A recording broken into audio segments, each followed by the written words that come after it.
बिहार में फिर बदलने वाली है सत्ता की तस्वीर।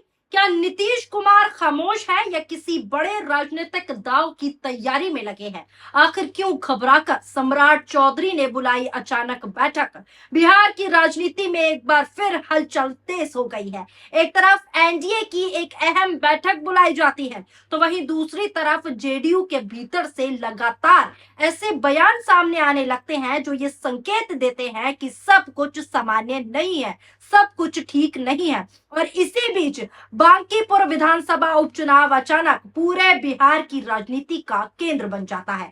सवाल सिर्फ एक सीट का नहीं है, सवाल यह है कि क्या इस चुनाव से बिहार की सत्ता की दिशा बदल सकती है।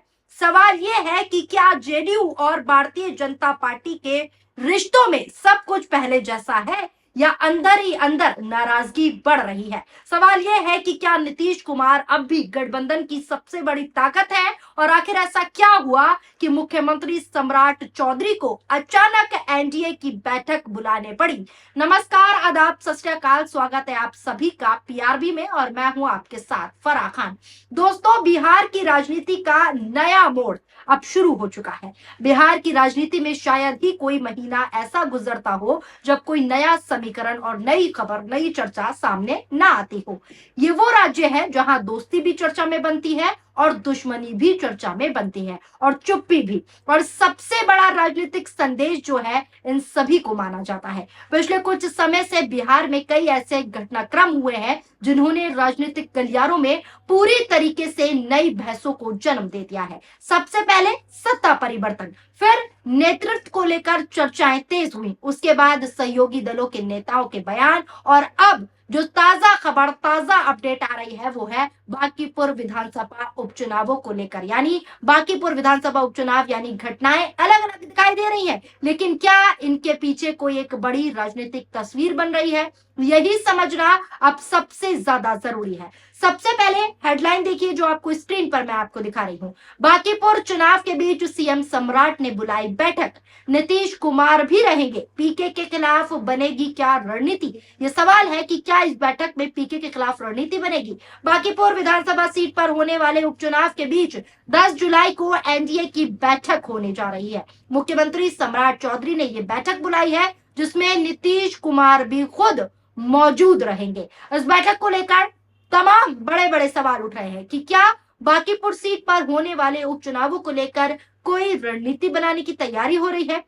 इसी सीट से जन सूरज के सूत्रधार प्रशांत किशोर यानी कि पीके मैदान में उतरे हैं। 10 तारीख को होने वाले इस एनडीए की बैठक में सभी घटक दलों के प्रदेश और जिला स्तर के पदाधिकारी, सरकार के मंत्री और तो और पार्टी के वरिष्ठ नेता शामिल होंगे। सूत्रों के हवालों से यह खबर निकलकर सामने आ रही है। दोस्तों, माना जा रहा है कि बैठक में उपचुनाव के साथ साथ सरकार के आगामी एजेंडे और साथ ही संगठनात्मक सामान्य पर भी चर्चा होगी। और अब इस बैठक की चर्चा तेज हो गई है और चर्चा इसलिए तेज है क्योंकि इस बैठक में नीतीश कुमार भी शामिल होंगे और सवाल उठ रहा है कि क्या नीतीश कुमार पूरा खेल पलट सकते हैं। अब सवाल ये है कि बांकीपुर सीट इतनी महत्वपूर्ण क्यों है, क्योंकि ये सिर्फ विधानसभा क्षेत्र नहीं बल्कि राजनीतिक प्रतिष्ठा का भी सवाल बन चुका है। ये वही सीट है दोस्तों जहां से भारतीय जनता पार्टी के वरिष्ठ नेता नितिन नवीन लगातार चुनाव जीतते रहे हैं। बाद में उन्होंने विधानसभा सदस्यता से इस्तीफा दिया और इसी वजह से यहाँ पर जो है उपचुनावों की स्थिति बनी। अब भारतीय जनता पार्टी ने उनके करीबी माने जाने वाले उम्मीदवार को सीधे तौर पर मैदान में उतार दिया है। इसीलिए दोस्तों, इस चुनाव को केवल उम्मीदवारों की लड़ाई नहीं माना जा रहा, केवल एक चुनाव नहीं माना जा रहा, बल्कि पार्टी की प्रतिष्ठा से जोड़कर भी साफ तौर पर देखा जा रहा है। और जब प्रतिष्ठा दांव पर हो और जब भाजपा की प्रतिष्ठा दांव पर लगी हो तो रणनीति भी उसी हिसाब से बदल जाती है। यहीं से शुरू होती है असली राजनीतिक कहानी। इसी बीच खबर आती है कि मुख्यमंत्री सम्राट चौधरी ने एनडीए की अहम बैठक जो है बुलाई है, जैसे कि मैंने आपको खबर में बताया। आपको बता दूं, बैठक में सहयोगी दलों के नेताओं, सांसदों, विधायकों और संगठन के जिम्मेदार पदाधिकारियों को साफ तौर पर, स्पष्ट तौर पर बुलाया गया है। राजनीतिक एक्सपर्ट्स का दोस्तों इस सब पर यह मानना है कि ऐसे समय में इस तरह की बैठक केवल एक औपचारिकता नहीं होती, बल्कि ऐसी बैठक जमीनी फीडबैक जो है लेने और साथ ही साथ चुनावी रणनीति को मजबूत करने का प्रयास भी होती है। हालांकि आपको बता दूं, सरकार या गठबंधन की ओर से इसे सामान्य संगठनात्मक प्रक्रिया ही बताया गया, लेकिन विपक्ष और कई राजनीतिक विश्लेषकों ने इसके अलग अलग राजनीतिक अर्थ निकाले। सबसे ज्यादा चर्चा इस वक्त जिस बात की हो रही है वो ये है कि बैठक में नीतीश कुमार की भूमिका क्या रहने वाली है, यानी इस बैठक में नीतीश क्या करने वाले हैं। क्या वो चुनाव प्रचार में सक्रिय होंगे? क्या जेडीयू पूरी तरीके से, पूरी ताकत से बीजेपी के उम्मीदवार के समर्थन में उतरेगी या फिर कार्यकर्ताओं के स्तर पर कोई अलग तस्वीर देखने को मिलेगी?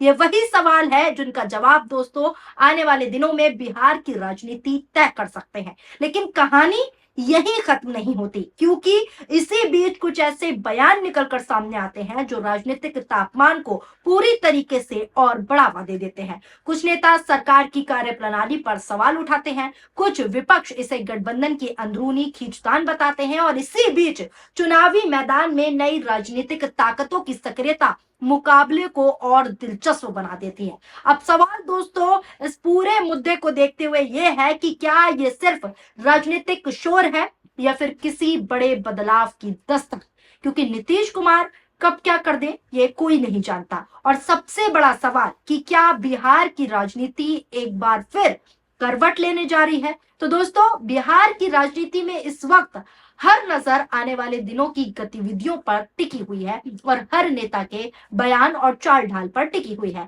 बांकीपुर का चुनाव भले ही एक विधानसभा सीट का चुनाव हो, लेकिन इसके राजनीतिक संदेश काफी बड़े हो सकते हैं और आने वाले दिनों में ये संकेत दिख भी जाएंगे कि क्या एनडीए के अंदर सब कुछ पहले जैसा है, क्या सहयोगी दलों के बीच तालमेल मजबूत रहेगा और क्या आने वाले समय में बिहार की राजनीति कोई नया मोड़ लेगी। इन सभी सवालों के जवाब चुनावी नतीजों और नेताओं के अगले कदम से ही साफ होंगे। फिलहाल इतना तय है कि बिहार की सियासत में हलचल अब तेज हो गई है और आने वाले दिन बेहद दिलचस्प रहने वाले हैं। आपको क्या लगता है दोस्तों, क्या बिहार की राजनीति किस दिशा में जाएगी?